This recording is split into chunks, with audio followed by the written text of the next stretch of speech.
අනේ අපේ පූස නැගලෙන්න තැන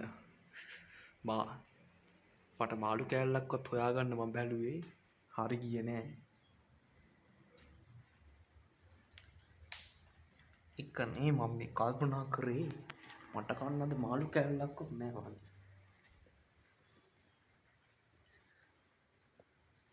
මොසොන් නිදා ගන්නවත් දෙන්නේ නෑ.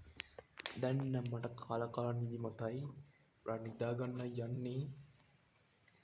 ඔන්න මගේ ඇඳ කොහොමද ලස්සනයි.